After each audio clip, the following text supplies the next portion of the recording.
Bien, rebonjour. Alors, on s'était arrêté juste avant, justement, avec la Déclaration des droits de l'homme et du citoyen, où je vous ai expliqué que, à ce moment-là, on imaginait toujours qu'il allait avoir une monarchie constitutionnelle ou parlementaire, avec le roi qui continuerait à avoir un petit rôle à jouer. Sauf que, c'est justement ce qu'on va voir maintenant, 5 et 6 octobre 1789, le roi est à Versailles, ainsi que la reine et les enfants, et à Paris, on crève toujours de faim. Il y a toujours un manque de pain, etc. Et soudainement, on ne sait pas exactement d'où c'est venu, on sait que ça vient des Halles à Paris à peu près, les femmes, puisque ça vient des femmes, ne pouvant plus nourrir leurs enfants, crevant littéralement de faim, décident de s'armer et d'aller marcher jusqu'à Versailles pour aller chercher le roi, la reine et le dauphin. Le dauphin, c'est le fils royal qui est appelé à régner. Donc, elles prennent la route, elles parcourent à pied, sous la pluie, en plus on est en octobre, jusqu'à Versailles pour aller chercher tout ce monde-là. On sait qu'elles sont accompagnées de quelques hommes quand même, et elles arrivent devant la porte. Le roi, sur ces entrefaits, décide d'accepter de recevoir une délégation de femmes, elles sont 5-6 à aller devant le roi, à lui expliquer qu'elles ont faim, etc. Le roi consent, il dit d'accord, vous aurez du pain, etc. Ça a l'air de se calmer, tout le monde va se coucher. Sauf que dans la nuit, on ne sait pas trop pourquoi une fois de plus, ça recommence à venir, les échauffourées commencent, résultat des courses, le peuple arrive à pénétrer dans le château, c'est la panique, le roi a le temps tout juste de s'enfuir, la reine, un cheveu, arrive à se sauver aussi, à arriver dans les appartements du roi. Ils arrivent à se confiner, mais c'est vraiment à la limite de chez limite. Le peuple insiste lourdement pour voir, parce qu'ils sont dans la cour carrée de Versailles, là, insiste pour voir sur le balcon le roi et la reine. C'est la fameuse image, normalement je vous enverrai la petite vidéo, enfin en tout cas un lien si j'y arrive, de la reine sur le balcon, où elle a vraiment peur pour sa vie, puisqu'à ce moment-là, ils la mettent en joue. Les manifestants sont très énervés. Et à ce moment-là, la décision est prise de ramener le couple royal et les enfants à Paris, au Palais des Tuileries qui n'existe plus actuellement. C'est pour vous donner une idée, vous voyez le Louvre, vous voyez le jardin des Tuileries juste à côté, ben, il était là, le Palais des Tuileries, sauf qu'il a été détruit après la Révolution. Donc ils sont ramenés à Paris. De force, hein, si on les avait écoutés, eux, ils seraient restés à Versailles, on est bien d'accord. Donc, mécontent que le roi refuse les principaux changements depuis le 4 août et affamé par le manque de pain, les femmes de Paris parti idéal décident d'aller chercher le roi, la reine et le dauphin à Versailles pour les ramener à Paris. Ça vous me le mettrez bien dans le cahier. Le 6 octobre, après des tentatives de négociation ratées de la veille, les troupes très agressives pénètrent dans le château et la famille royale est finalement ramenée à Paris au Palais des Tuileries. Donc tout ça, vous me le noterez bien. Alors, attendez. On est d'accord, le roi et sa famille sont confinés aux Tuileries. Mais ils sont pas emprisonnés, mais ils sont très clairement sous résidence surveillée.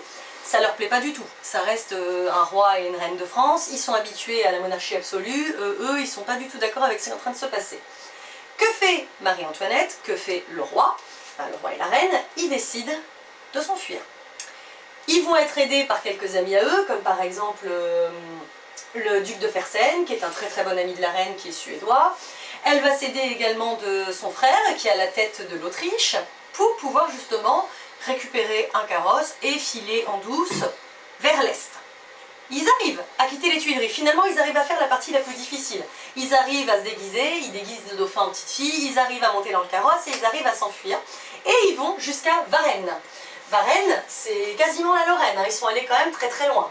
Résultat des courses, manque de peau, ils sont arrêtés là-bas. La légende raconte, c'est une légende, hein, c'est pas du tout avéré, mais bon, vu qu'elle est sympa, je vous la raconte quand même, que le roi aurait été reconnu par un aubergiste parce qu'il aurait payé avec un louis d'or. Et sur un louis d'or, bah, il y a sa tête. Mais bon, c'est la légende. Donc, ils sont repérés et ils sont ramenés de force à Paris. Et là, ça va clairement plus être la même, puisque tout le long du trajet, et c'est long, la Lorraine jusqu'à Paris en chariot, enfin en carrosse, c'est long.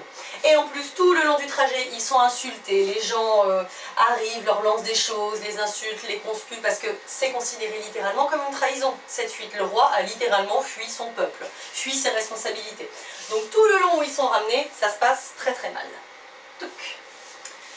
Donc se sentant prisonniers, nanana, la famille royale décide de fuir à l'étranger, où d'autres pays sont prêts à les aider. Le complot est organisé pour exfiltrer la famille royale, avec des faux papiers. La fuite prend fin à Varennes, où le roi est reconnu, ils sont ramenés à Paris sous les huées. Le peuple prend cette fuite comme une trahison et destitue c'est là que c'est très important, destitue, c'est-à-dire qu'il n'est plus considéré comme le roi, il n'a plus aucun pouvoir. Donc, parallèlement, très important, on va parler un petit peu de la bataille de Valmy. Vous en avez peut-être déjà entendu parler. Valmy, c'est pareil, c'est dans l'Est. C'est vers... je sais pas, je le vois pas très bien sur mon truc. Enfin, oui, voilà, c'est le petit point vert, Valmy. Donc, on est pas loin de l'Argonne. C'est... pour ceux qui sont déjà allés dans l'Est, il y a toujours un moulin qui est resté là-bas, un petit point de repère en hommage.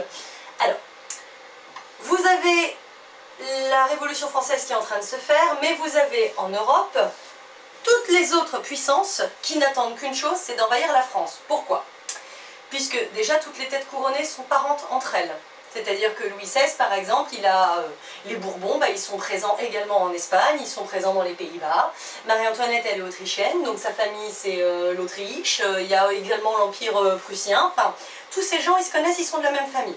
Donc déjà, ils s'entraident. De plus, imaginez, vous êtes roi d'Autriche. Vous voyez que le roi du pays voisin, il a été renversé par le peuple. Vous n'avez qu'une peur, c'est qu'il vous arrive la même chose. Donc vous voulez vite rétablir l'ordre normal des choses pour éviter de donner des idées à votre peuple.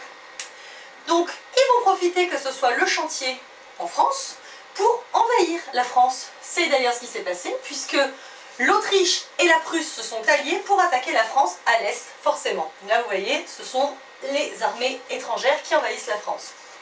Ça converge à Valmy, sauf que les Français, même si ils n'ont plus vraiment de roi à leur tête, ils ont décidé quand même, sans avoir d'armée de métier, puisqu'on ne parle pas d'armée à ce moment-là, ce sont des citoyens lambda qui se sont armés et qui sont allés défendre la France pour la République.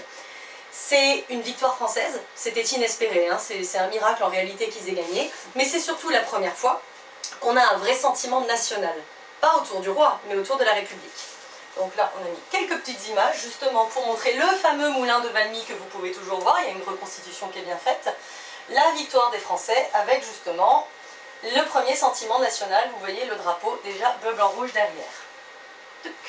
Donc, il faudra noter dans le cahier, hostile à la Révolution, les puissances étrangères décident d'envahir la France. La bataille de Valmy en 1792 est une étape clé dans l'histoire de la Révolution française, car elle représente la première victoire importante de l'armée révolutionnaire française sur les monarchies européennes, coalisées en l'occurrence ici, l'Autriche et la Prusse.